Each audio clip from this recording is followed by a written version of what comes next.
All righty. All right. Wednesday, March 1st. Start of the second quarter 2026. Oil below $100 went down to 96 overnight. Big tank. Back up to 99. Still a lot of volatility in oil. But overall,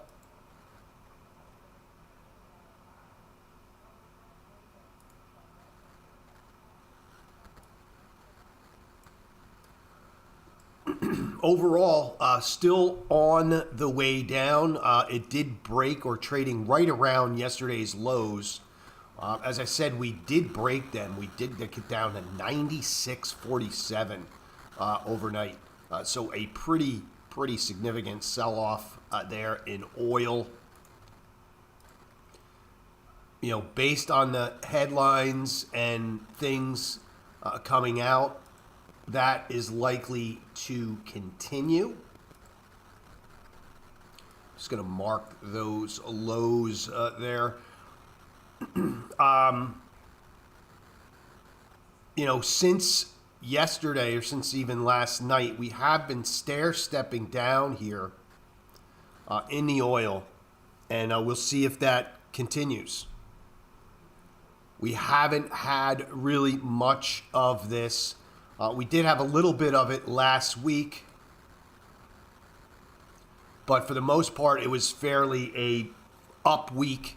Hopefully this is a down week. I would like to see oil, you know, if I'm actually looking for a target, I'm looking for oil to get down to $84.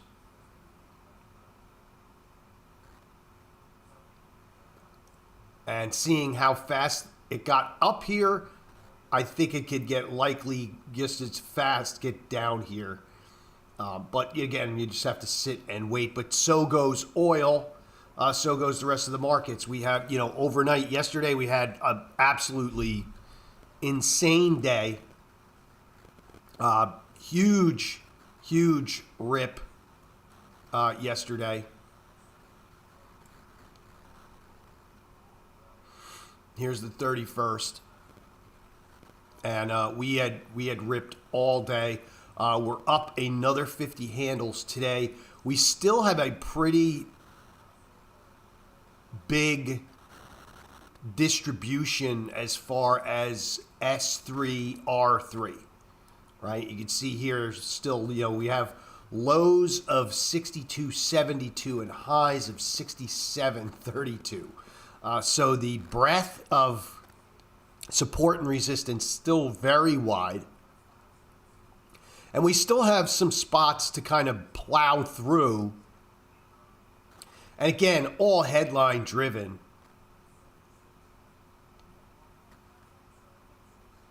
Because overall, you know, many of the fundamentals in the market, as much as every talking head has tried to come out and say, wow,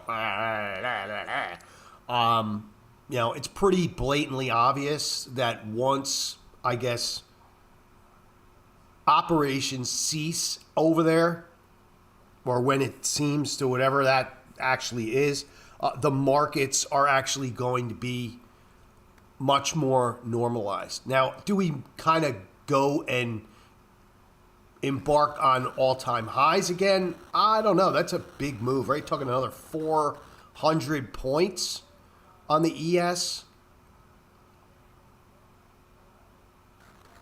Is it possible? Absolutely. But nonetheless, still, you know, optimistically cautious.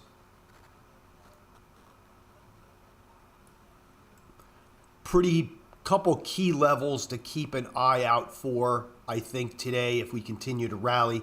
66.86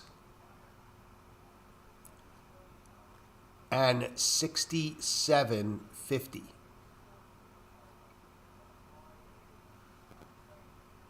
All right, those are some highs that were put in that we have not been able to break back through since the most recent sell-off last week. And so we're going to be watching those. Market has been an absolute champ, though. You really have to say that our markets are and have been extremely resilient. Extremely resilient. It's going to take, I think it's going to take us a positive week, and I'm not even going to say that it has to be that positive. It's going to take us a good, solid, positive week, I think, to kind of at least remove bearish sentiment altogether. I don't think it's going to, all of a sudden turn everybody bullish. I think what it will do, though, is it will give everybody a little bit more of a neutral type of tone. Because there is a number of levels that we do need to take out here on the upside. I'm talking ES, and I'm just using the ES as the benchmark for everything else. 68.15s, 68.50s, all along the way. And it's all these lower highs that we started to make even before the war started. This was going on. We were slowly starting to put in lower highs. And I think, if anything, the war just kind of sped up what was already happening, because this is usually always what happens when you hit all-time highs, right? You have a series of time and price action that kind of backs down. So we will see. This could be the mark. 63.54. I would definitely I'm definitely going to put something there, only just to mark it. And I'm actually going to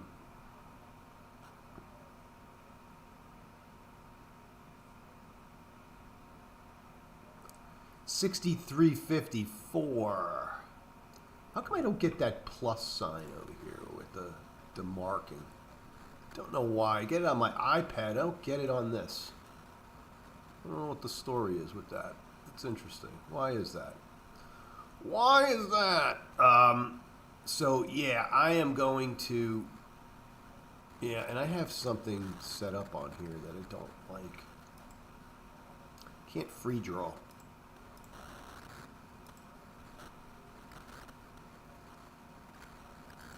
All right, so I'm actually going to mark this, and I'm actually going to put some text in here.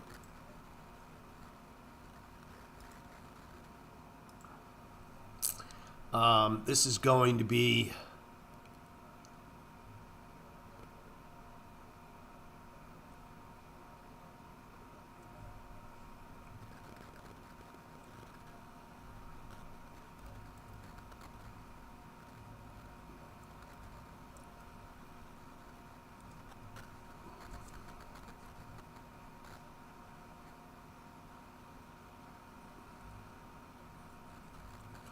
It could be the mark, right? Could very well be the bottom. It might even just mark it as LOY, low of the year. I don't know. Should I even do that? I'll do that. Why not? Little rage bait. And I'm going to put it in big, bold letters. I don't know if it's true or not, but I'm going to mark it as that. And we will see. We will see how this works. But I am going to mark that.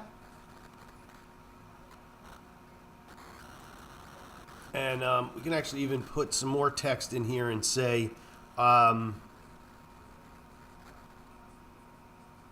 fend for yourself was pretty much the, right? That was the message that Daddy Trump actually said, right? Peace out. We did what we had to do. None of you fuckers want to help with this. And so go get your own fucking oil. We don't use it. We took care of these guys. Go fucking get it yourself. I don't know. I thought that was pretty badass, you know. And then you have the other side who's saying, you know, oh, you know, see, he didn't have a plan to begin with, and blah blah. It's like, you know, he did fucking wipe them out. I mean, so, and he's got a point. We don't fucking use it. We don't use that oil. Everybody else uses it. You want it? Why don't you fucking come and help fucking get it out then? You know, he's got a point. Say whatever you want. And, you know, for 47 years, as long as I've been alive, I've heard every fucking president, including Reagan, all talk about what a pain in the ass they've been, and nobody has done anything. There's no president, never, that has done a fucking thing for 47 fucking years. So I don't like it. I never liked the war. I told everybody that. I continue to I never, you know, agreed with it. I thought it was a fucking stupid idea. But you know what? He at least did something about it. I give him credit. Every other president that I know of has said something about it, and he fucking did something about it. And now that he did do something about it, everybody else is all... Well, what he did prove, folks, and you may not agree with it, but what he did prove is that England had more... The UK had more to lose by Iran not being a terrorist organization, terrorist regime, because of all the insurance that they sold. Lloyd's of London, look it up. Lloyd's of London sells more cargo insurance. You're talking billions, not even billions, close to trillions of dollars that they control through insurance and insuring those boats. And he basically fucking blew their ass out of the water by doing what he did. So if anything, it wasn't even a war against Iran. It was a war against fucking Lloyd's of London and the British monarchy. And if you don't think that, go look up Lloyd's of London. You're talking trillions of dollars in insurance for those cargo ships and those oil vessels going through there. So peace in the Middle East is not good for business for Lloyd's of London. So anyway, I don't want to go down that road, but there you go. That's what's going on today. I'm going to be cautiously optimistic. I'm going to take a look at the Russell.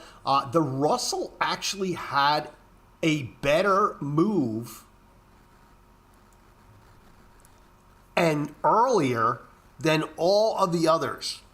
And what I mean by that is that the Russell started to move well before the other two markets, which I think is very interesting. And I'm finding to be a very, you know, dedicated member of the trading group in the Russell. I'm really enjoying it. I actually made the change. I was doing the ES for the longest time, and I am now, like, I would consider myself full-time kind of trading the Russell. I just like the index better. It just seems... It seems a little cleaner, and it seems a lot less jerky, and it's kind of a good mix between the ES and the NASDAQ. I believe it moves a bit better than the ES, and when it does move, it does kind of like move sporadically, like the NQ, but without the like real gyrations in it. So anyway, that's kind of the story there with the Russell. Couple spots I'm going to be taking a look at. Probably, you know, obviously R2 today, 2550s, very interesting spot because you have a high volume node there.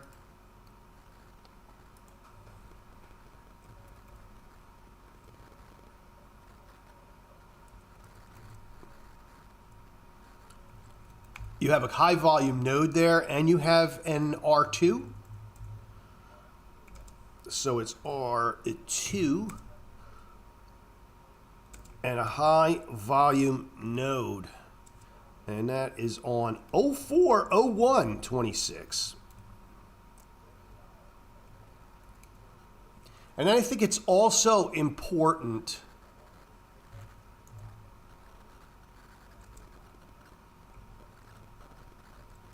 I'm going to start putting this in war news still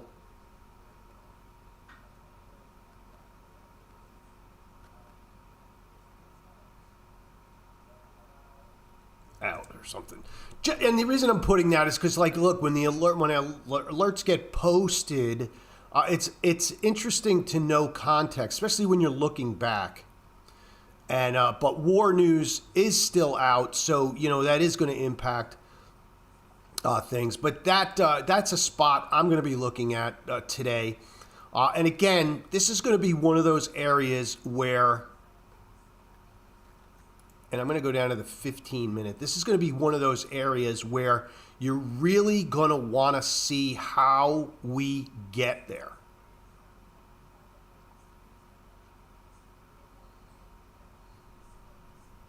And if we get there with a lot of momentum, you may want to step back a little bit, let it kind of find itself. It will likely blow through here, but you will get a reversal at some point. So that's really what you want to be looking for. So just, as I say, with these areas, and I'm kind of going through this with someone I'm trying to teach a little bit, because I'm not a very good teacher, because I just don't have the patience, because I don't even have the patience for myself, let alone have the patience for somebody else. I'm trying my best. But these areas, like, these R2s, R3, pivot point, they're areas of engagement, right? And that's why it's important to have alerts set on them, because, like, look, I don't look at the screen all day. I have a full-time job. I'm sure a lot of other people that are doing this have a full-time job too, so they're looking at shit on their phone or maybe their iPad at work, and they're maybe they're like me, they work from home and they're able to do both.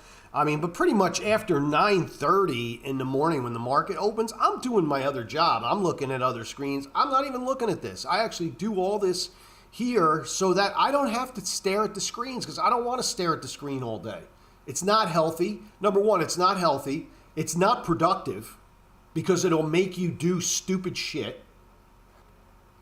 And that's why I think it's important that even if you do this for a living, that you don't stare at the fucking screen all day. Have something else that you do. And don't have it be something that you do that's not productive. Though that's stupid. Have it be something that you do that's productive. But don't just sit and stare at the screens all day, because that will actually cause you to be a dopey trader. So set your levels, have your alerts, and when they go off, then you get engaged. And at these points that I'm talking about, and this is not just the Russell, this is any index, these are all engagement points. All right, and then if you want to look at your chart and get a little bit more granular, these are also engagement points at point of control, right? I always say try and look for the biggest tree limbs. Picture this being a tree that if the market's climbing up and it fell and a branch broke, how far is it going to fall before it gets caught on a branch? Likely, if there's not a lot in there, it's going to fall through there fast. That's the way I look at this. Now, I know everybody has different. That's the way I have always looked at this. And then if this is going up and you're climbing that tree, are there any branches or any obstructions in the way to keep you from climbing higher? That we have to go to the 4 hour for. But you can see here, right? Again, you have, and I mentioned that if we get over certain levels, there's actually these big volume holes in here up to 2,600. So again, these are all other engagement points. Now, is it going to be the point? This is where you need to start looking at the screen. When you hit these levels, right? You can see there's a little teat sticking out. See that little bit sticking out there? Here's another spot with another area that's sticking out, right? Here's a couple of low volume nodes all the way up here. There's a couple sticking out. They happen to coordinate with some highs here on the candles, right? You see how, and so that's kind of what you're looking for. And you're looking for points of engagement. Where do I want to get engaged and start looking at the screen? Because you're not going to just go and have this alert go off. And let's say it's under R3. See, I have a number of alerts in here, and they're all related to these points. You see a low volume node. Here's a high volume node. Here's low volume, right? So if I'm actually just off looking at something else and one of these alerts go off, I'm going to immediately go and start looking at my screen and say, all right, what is going on here? Oh, it hit this, it came up, and then I'm going to be watching for a reversal. And what am I going to be looking for? I'm going to be looking for a change, right? I'm going to be looking for buyers to get tired and exhausted and begin to go the other way. And then you're going to say, oh, well, how do you find that? How do you know that? You just go to a lower time frame. Now, whether you're using minute charts, chances are you're going to go to, like, say, a 5 minute. And you could see here, this was a reversal. So if this was a point of engagement up here, just for example, 2540s, right? And let's say it wasn't even 2540. Let's say it was 2539. You're engaged. And then on the 5 minute, we have a reversal candle, right? It's red, which means that it's to the downside. It's going down. It's actually there, and the reason it's red is because, right, the open was here and the close was down here. Open, close. And so that candle was red. So it has gone down since this candle closed prior. And again, you want to go granular. So now on the 5 minutes, so then you want to go maybe even a little bit further. And then this is where I know everybody doesn't have access to this. I'm going to want to look at order flow. So now if I was watching this area, I would look for a reversal in here. Now you can see literally on order flow, and this is a 1 minute, we literally were smashing our head at 50, 25, 40s.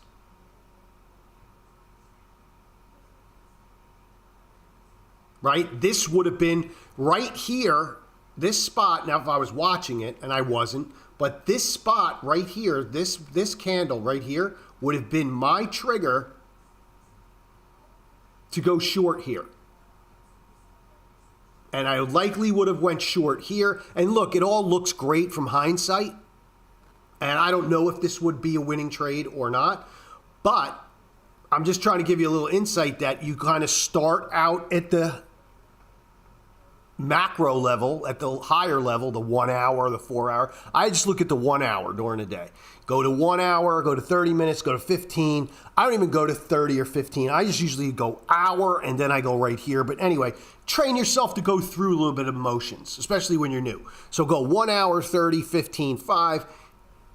Then go into like a minute chart. And then what you're looking to do, again, I would have shorted around here. Would have been my engagement spot between 2539s and probably about 2538s. And to a lesser extent, 2538.20s right here, right? And you can see it's actually it's coming down ever since. Now, where's it going to stop? I don't know. Last time we went through here, there was a buy imbalance down here. That's what these green things are. And you can see there's nothing but green candles. I use green and black because I just think it actually, the black kind of just signifies to me like, yeah, the dark side of the market, like we're going down. It just has a little more, I don't know, to me it just stands out a little more on the chart. That it doesn't stand out and that the green does. That's why you can use any color you want. But last time we came down here, there were buy imbalances and it caused us to go up. So I would probably be looking for something down in here. Again, this is not a long-term trade. This is a scalp. We're looking for, we're looking for 4 or 5 points. We're looking to maybe bang, 2 contracts here and in and out. And, book $100 or whatever it is. That's it. That's all you're looking for. You're not trying to be greedy. Or maybe you take one off like around here. You move your stop up to here, right? In this area, maybe break even. And then you leave a runner on. And if it does decide to collapse, you just kind of keep trailing the stop. So anyway, there's just a little bit of an idea of what you do at these engagement points. And it's important that you have the wherewithal to do nothing, right? And not just jump in like, oh, this is a spot, let me get in. No, you need to actually do a little fucking work. This is not easy. You need to do a little work. You need to trade in like a simulation account for a while and fuck around, or else, it's not going to work. And you could see how quickly, what the hell is this? You could see how quickly this bounced already, and we would have been stopped out already. And so it's really important that when you're going to take these trades, although they're very high probability, they don't always go down and hit your target. You got to be willing to, get in, scale out a bit, take some profits, move that stop down. I move my stop down probably a little too fast, but I don't give a shit. It's worked for me over the years, moving my stop down. I've missed some shit, but to me, it's like I don't like this. I don't want something to come back on me. I would rather get out with some money and say I have a profitable trade and take it again. If I think it's going to actually not get through here, like if I think this is just a retracement back up here and it begins to fail again, I'll take it again. And I'll just keep clipping as much as I can out of there until it breaks these highs. I don't give a shit. So again, everything looks fucking great with hindsight. Everything looks great. And that's why I laugh at these people who come on and show like, oh, here's the trade that I did. And, not that here's the trade that I did, but maybe here's the setup. I would rather say, or here's the setup that I did, and this is how it's set up. I don't give a shit how much money you made. I just think it's hilarious. Like, like professional trader. Like, these videos are just so fucking cringe. Professional trader makes $5,000 in fucking 2 minutes. And it's like, yeah, so what? You lost fucking $5,000 probably on the other 4 trades that you fucking didn't post. So shut up. That doesn't help anybody. That helps nobody. And so the importance of this, again, is that it's definitely, managing your risk and not being greedy. You're not going to get 100 fucking ticks on every fucking trade. You need to be happy. You need to be happy with, honestly, 2 or 3 ticks. And if it's profitable and you have money on the table, just be happy that happened. And if it's something you see in the market and you don't like the way it's like going and you were long, let's say I was long right now and I was long from down here and I don't like the fact that this is stalled where it is, get the fuck out. Get out. Get out. Get out of the way. Take your money. Take your profit. Don't be greedy. And move on. And look for the next setup. That's it. It's not that complicated.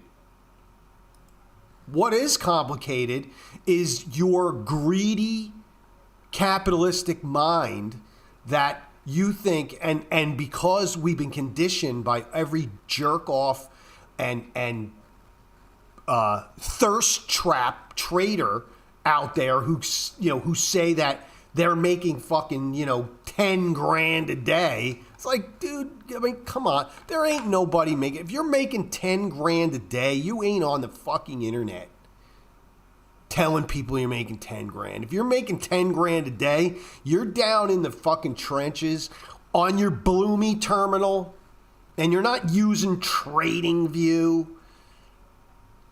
And so, so anyway, that's just, and not that there's a trade here either. This is not, this to me is not a powerful setup. I mean, would I take this trade? Yeah, there's times when I would probably take this, but it's not there today. So anyway, that's kind of how you work with these engagement points, right? These pivots, as I call it. The pivots and the volume profile. They're all points of engagement. And so treat them as such. They are not just lines in the sand like, yep, time to go short. Yep. Because, look, trust me, I've done that. And look, it's actually worked out okay. But it's really not a high probability move to just go and take those the minute it goes through one of these levels. There is a little bit of strategic engagement in it. And as I said, at that point, you're looking, right, I'm engaged. Now I'm looking for something.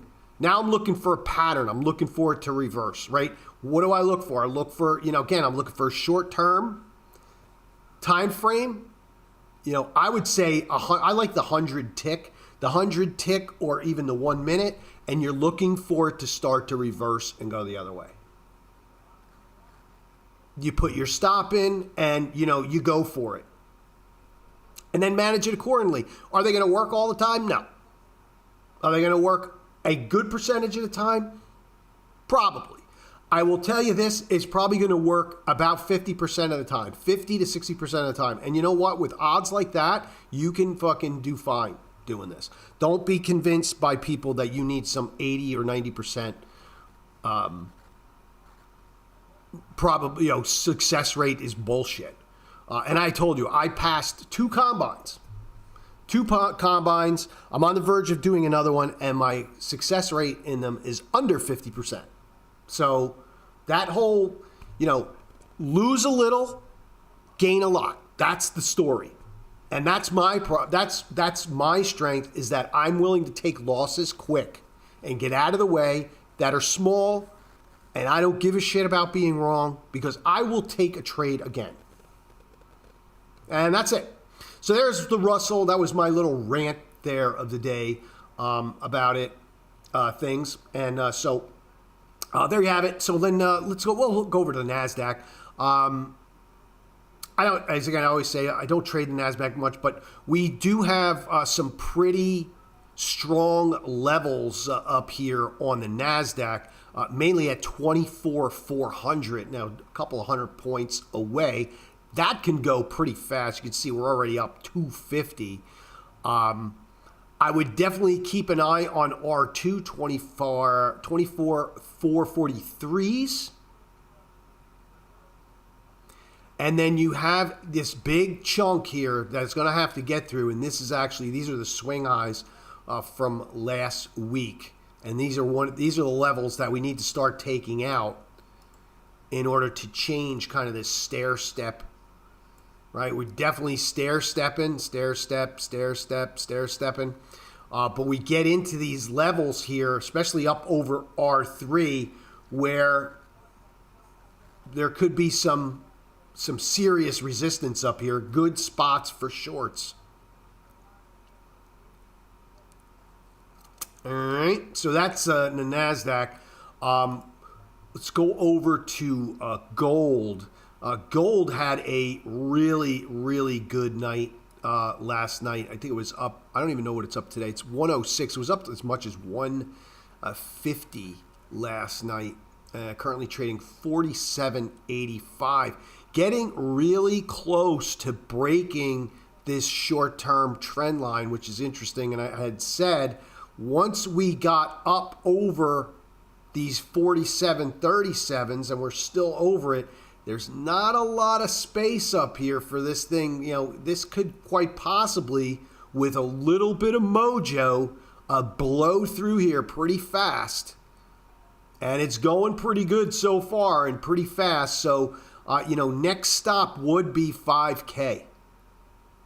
Obviously there's going to be some bumps in the road here, but really interesting move on gold overnight. And then, again, we are kind of on the mend with these lower or higher lows. Always say it wrong. Higher lows. We have another one from yesterday, which should be marked 47.07s. or 45.07s. But again, we're stair stepping up, reversing this, and a break and sustain of this. So a break of this,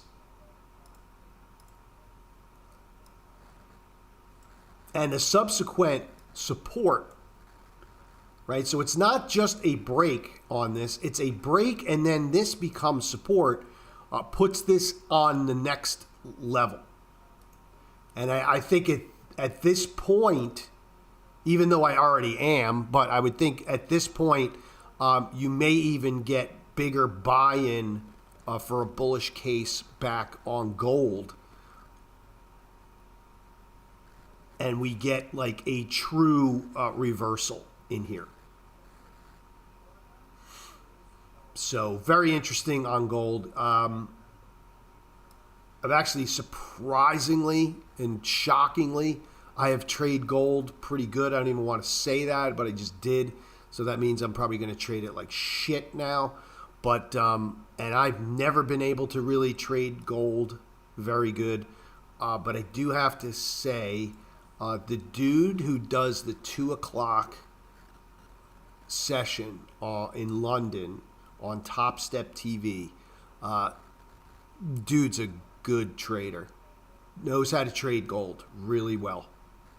And I actually learned a lot watching him. So if you're up and you can't sleep at night, 2 o'clock in the morning, I think it's 2 o'clock in the morning, and he pretty much focuses. He does like the Euro and stuff like that because he's out of the UK, I think. So he does that session, but that's a good one, and he trades gold really well. And I have never traded gold really well. I've always sucked at it, but and I'm learning a thing or two. So anyway, that's the story on gold. I don't really have much else to say on gold. I think, you are in a, let's see what the news is. World's market rocket higher on optimism. Spot gold, blah, blah, blah, blah. All right. I don't really have much to say on gold other than I'm bullish right now. And I'm doing also, and I mentioned yesterday, I'm doing some options in gold in the GLD and doing the 30 Delta calls out in January of next year, the 2027 Januaries. Yeah, that far out, because I want to give myself some time. And I know they're out of the money, but they're cheap. And to me, they're kind of they're kind of lottos, but they're cheap enough for me to take a stab at those. And many of those aren't really, you get a couple of days moves, 200-300 points in gold here, and all of a sudden those 30 deltas are now, in the 50s. So anyway, that's kind of the story there on gold. Look at bonds, and crude continues to fall. And look at bonds, and bonds have actually been on the mend as well. But as I said, there's still, now we have another mark here, but we still have a ways to go trading at 114s. We are definitely going to need to stay above 113.07, these lows. But I continue to be bullish here on bonds, even though it was testing my fortitude down here for sure. I continue to be bullish on bonds up into 116. At 116, I'm going to be willing to take mine off. And what I'm using is the TLT, right? I'm using the TLT for this. And so that is kind of the story there. But other than that, I don't really have much. I always like to be, full disclosure. My account is on, but everybody's account was up big. But look, I'm still spotting some pretty heavy losses here. I mean, I've actually cleaned out anything that I had profits in. I actually got out of mostly last week and the week before, and I've kind of held on to a lot of stuff that, again, a lot of it's long term. If you look at days to expiry. I have a couple of things in here that are expiring.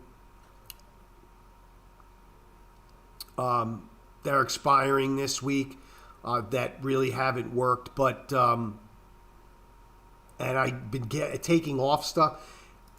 It's been rough, man. You know, I mean, I'm long on all this stuff, and you know, this is the beauty of all this is, folks, is that as much as I'm down in here, all these stocks that got punished, I don't really own them. All I did was have the options, which is the beautiful thing about options, because I ended up losing a fraction of what I would have lost.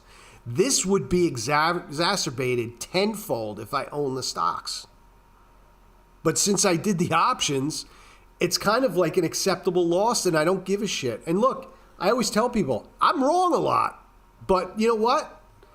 The other parts of my account are making up for it. So I don't care. I don't care.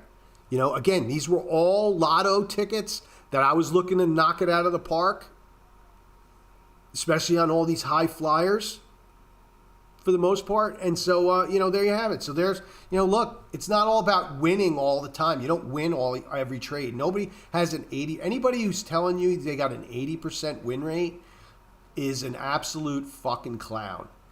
And I would say you have an 80% win rate, you give me a verified brokerage statement from Interactive Brokers, Charles Schwab, wherever your brokerage firm is.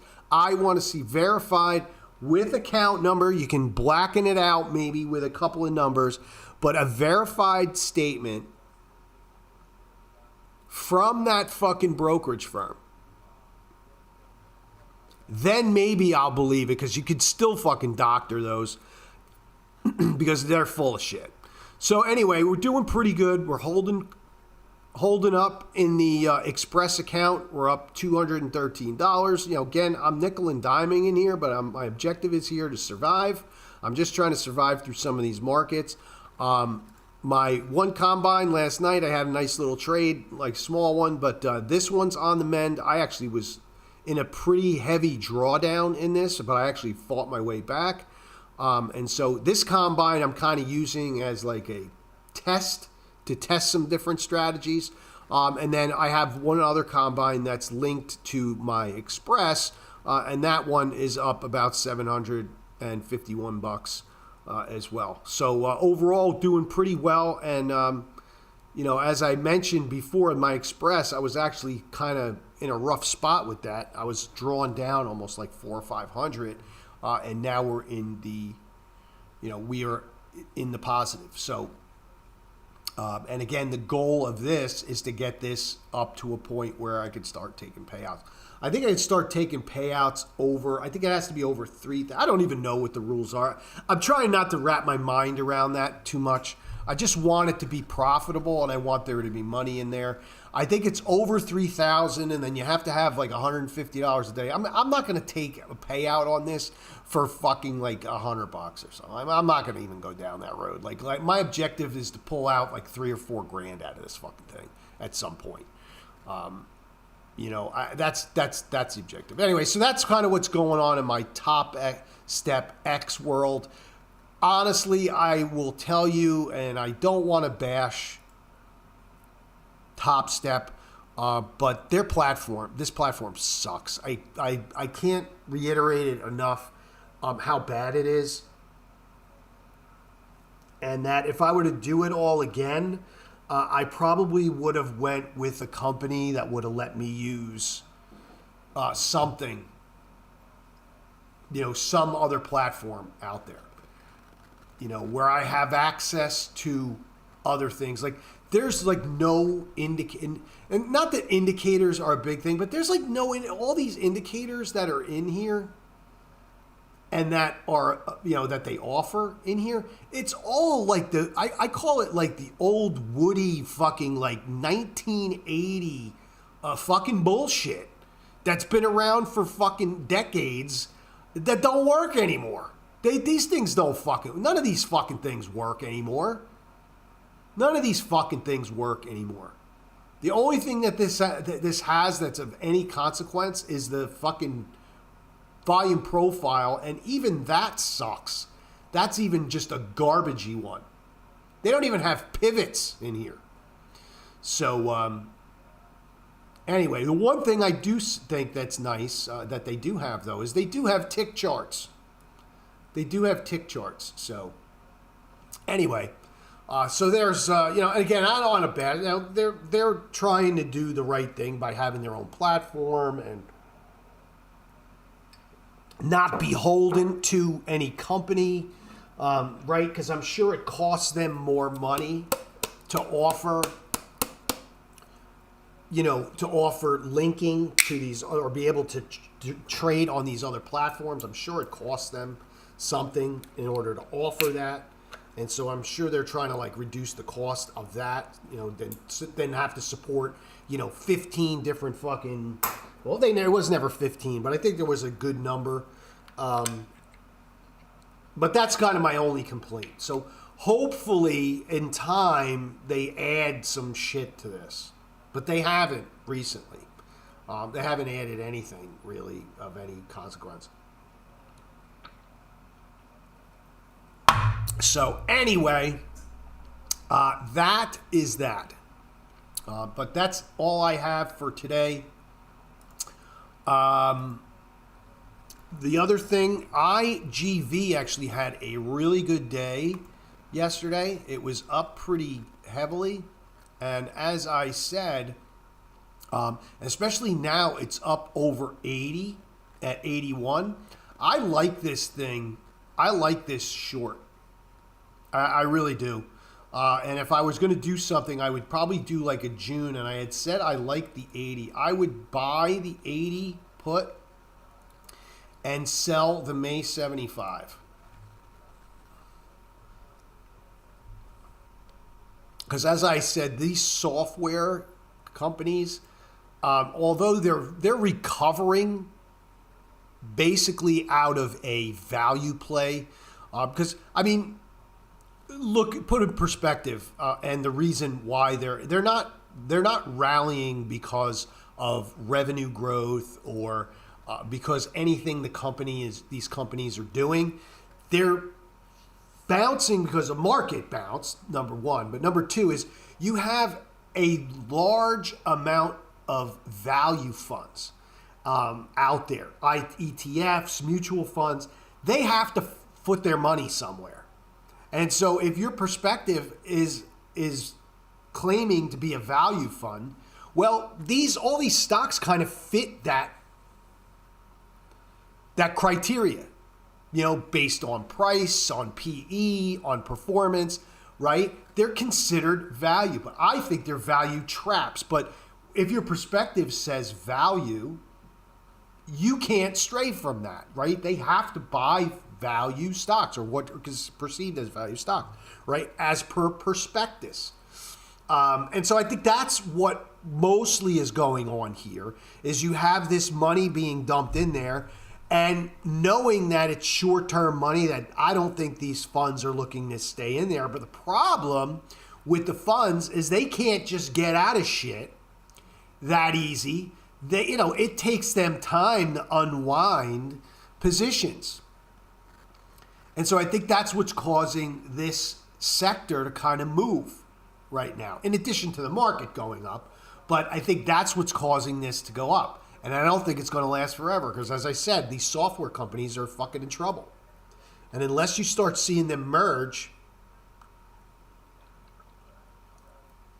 many of them that do the same shit, I think you're going to just continue to see a lot of pressure on these. So I like this short, and that's how I would play it. The 80-75 seems like a good spot. I like that. Didn't get a chance to do it yesterday. Got caught up. But I do like that short. That one, to me, is a good trade. And for $280, and if you're wrong, who gives a shit, right? All right. So there you go. A little trade for you there. Because I overall am really not... and I, like everybody else, and as you've seen from my account, I've already piled into a lot of these on the last fucking 5 dips. And, I'm not going to pile in again. I have a decent amount of money in here already. I need these things to go up. And so I'm kind of tapped out. Not that I'm tapped out. I'm tapped out with these. I don't want to buy anymore. I don't want to buy anymore. I don't want to own anymore. I'm happy with what I have. Even though I'm down on it and I don't have any reason to add. Same thing with a lot of these AI stocks. I think outside of CCJ and URA and maybe CrowdStrike and Palantir, I wouldn't touch. I think all of these stocks are huge, huge risks right now. Because when this all kind of pans out, it's all going to go back and focus on, all right, yeah, the market went up and everything moved and you kind of moved organically, but now what do you have going now? Like, what do you have going that's, going to make your stock go back to where the fuck it was? I mean, because you look at these and some of these things, a lot of these have just gotten absolutely smoked. Totally fucking smoked. I think the only one that's kind of held its own is NBIS. But other than that, these things have just gotten effing smoked. And I'm guilty to it. SMR, I bought this when this was like 15, and now it's down 11. I didn't buy this, but I bought options, and this thing has done nothing but go down.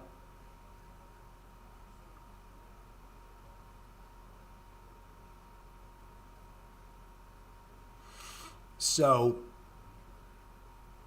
and then there's this Super Micro.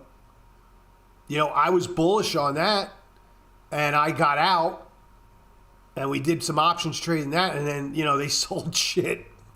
They found out that they sold shit, right? And how the hell do you see that coming? Like, who the hell sees that coming, right? And they just absolutely just freaking wrecked that sucker. Wrecked it.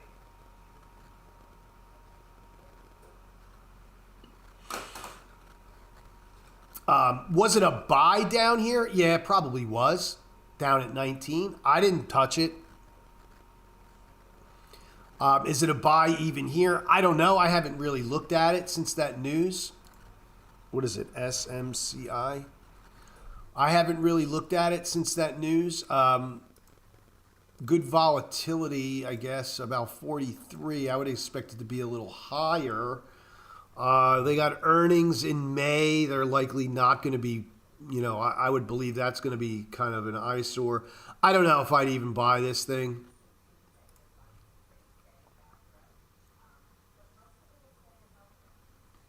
Yeah,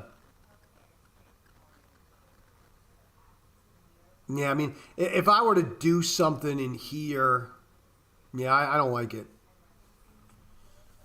I don't like. I again, it's just to me, it's bounced pretty nicely already. I don't know if it's got the oomph. You really got to wait till. Unfortunately, with this one, I think you're going to have to wait till the earnings come out and do like an after earnings trade. So anyway, I haven't really been looking at stocks much at all because again, there's no there. Like, what am I telling you? If you would have loaded up on Friday, and who the fuck was loading up on stocks on Friday? Right? You would have knocked it out of the park the next couple of days. Like, nobody did. Nobody did.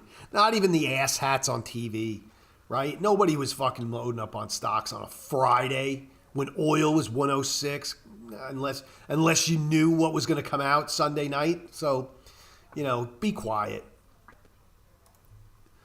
So anyway, that's kind of my shtick. I don't really have much more.